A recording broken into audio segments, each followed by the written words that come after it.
আসসালামু আলাইকুম। আবৃত্তি করছি বিশ্বকবি রবীন্দ্রনাথ ঠাকুরের লেখা কবিতা বীরপুরুষ।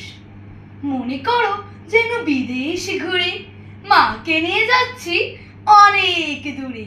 তুমি যাচ্ছ পালকিতে মা চড়ে, দরজা দুটো একটুকু ফাঁক করে।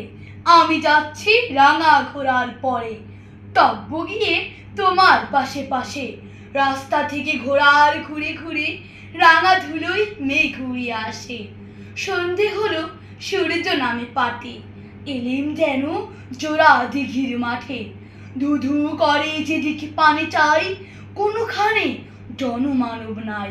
তুমি যেন আপন মনে তাই ভয় পেয়েছো, ভাবছো এলিম কোথা।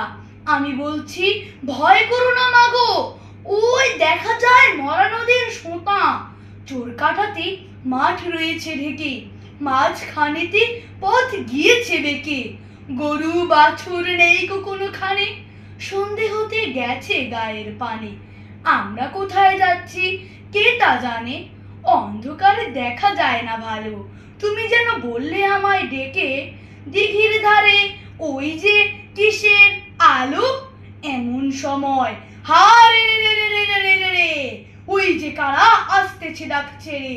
তুমি ভয়ে পালকিতে এক কোণে ঠাকুর দেবতা স্মরণ করছো মনে। বেয়ারাগুলো পাশের কাটা বনে পালকি ছেড়ে কাঁপছে থর থর। আমি যেন তোমায় বলছি রেখে, আমি আছি, ভয় কেন মা করো। হাতে লাঠি, মাথায় ঝাঁকড়া চুল, কানে তাদের গোজা জবার ফুল। আমি বলি দাঁড়া, খবরদার, এক পা কাছে আসিস যদি আর, এই চেয়ে দেখ আমার তলোয়ার, টুকরো করে দেব তোদের সেরে।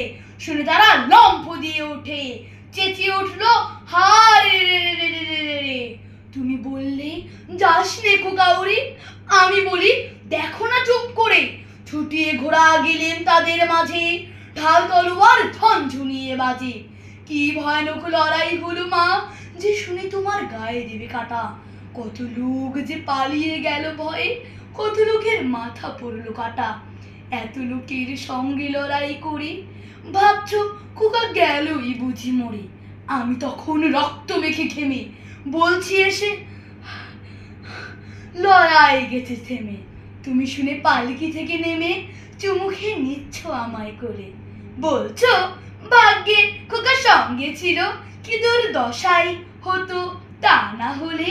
রোজ কত কি ঘটে যাহা তাহা, এমন কেন সত্যি হয় না আহা। ঠিক যেন একটি গল্প হতো তবে, শুনতো যারা অবাক হতো সবে। দাদা বলতো কেমন করে হবে, খোকার গায়ে এত কি জোর আছে। পাড়ার লোকে সবাই বলতো শুনে, ভাগ্যে খোকা ছিল মায়ের কাছে। ধন্যবাদ।